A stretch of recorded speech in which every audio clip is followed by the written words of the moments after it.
What's up, everybody? Brian Tong here, and in front of me, yes, you know what this is? This is the new PS5 Pro in its box, in its glory. You know what? We're gonna unbox it. We're gonna show you everything that's inside of it. Maybe do a little bit of some comparisons as well. But yeah, you see the packaging, right? You have this kind of darker theme motif because it's so pro. You have a hint of the design here. So let's put this down here, okay? And when we look at it from the top, right? You have the detailing here. It's glossy on the console. It's matte here. And then you'll see obviously kind of the new design element of the Pro, PS5 Pro. It says it right here. So let's do this. I'm gonna grab my little trusty knife here, okay? And let's just do a little slice-a-roo. And look, sometimes I can be bad at these unboxings. People have told me in the comments, but let's just try to open this up properly, okay? And I'm gonna, I guess I have to slide it. Do I have to slide it out? Is that how I'm supposed to do it? Yeah? There we go, there we go. Okay, here we go. Come on out, baby. All right, the big box, we're gonna put this over here. And now we have this, all right, let's pop this top, okay? Pop this off, pull this down, all right? And it really is coming in here. We have, yes, the power cable. Lo and behold, the power cable, you need that. We have these clips here, okay? And then, ooh yeah, of course you're gonna get the standard DualSense controller here. It has the adaptive triggers and then also haptic feedback. So we're gonna take that out. Let's go here. We obviously have our USB-C cable, so we can use that for charging, even connecting drives if we wanted to. And then our HDMI cable, that's gonna come in this box, obviously. And let's just open this. It says I should slide it out. Okay, I'm gonna slide it out. I'm gonna try to pay attention to these directions. See if I do this right, okay? So I pull this down, put our friends here, and yeah, let's pull out the Pro, yo. Ugh. Okay, manual, really important. I'm gonna take this, put this over here. I'm sorry, I don't know about you, but I love unboxing things, okay? And here we go. Let's take that out and I take off the little carton on the sides. Ooh, shall we open this up very delicately? Yes, should I slide out, okay? Are you ready for this, y'all? Are you ready for this? Woo! Yes, sir-ree. The new PS5 Pro in all its glory. Now, I'm gonna stand it here temporarily, just so you guys can all get a nice little look at it. I'm gonna rotate. I guess I should put these things down here because it distracts from the beauty of this thing, okay? But here we go. You can see these details here. I'm just gonna hold it in hand and cradle it like a baby. PlayStation logo up here on the top corner, and then this clearly identifies it's the Pro with, it's almost like this black shiny plastic rib cage. Now if you want to do something, let's just talk about size comparison. Let me put on here real quick, let me attach the base here, okay?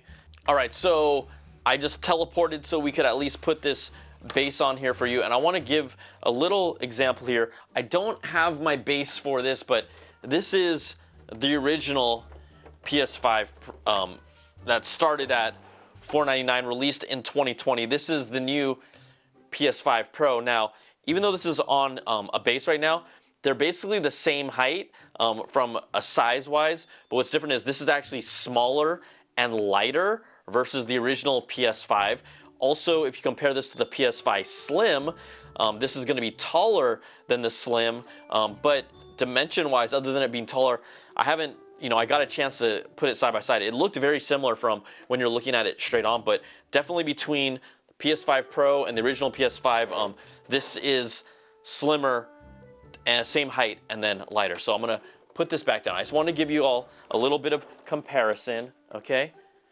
So we have here, right, different ports here, USB-C, USB-C, power button there, if you can see that, okay? And then we flip this on the back, obviously HDMI, Ethernet port, and then two USB-A ports, and then the power cable or connection there Now, we also know with the PS5 Pro, right, there's a few things that make it different, at least from an internal standpoint, right? You do have the same processor, but a new GPU that's going to help boost its graphics performance. We have a 2 terabyte hard drive inside. There is no physical disk drive. You can get that as an add-on if you want, and then also support for Wi-Fi 7 if you like that as well. The other things is there's kind of 3 factors that really have helped enhance gaming. I got a chance to talk to developers, play games, and see the results. And the biggest thing is, first of all, you're gonna have the ability to, instead of choosing between fidelity mode or performance mode, this will give you the highest fidelity of graphics available at the 60 frames per second. So that's where you're getting buttery smooth at the best graphics. That's gonna be really important. Then you also have, the PlayStation Spectral Super Resolution. This is AI upscaling that uses machine learning to enhance the details of the images. You're gonna also be able to get that with this new PS5 Pro.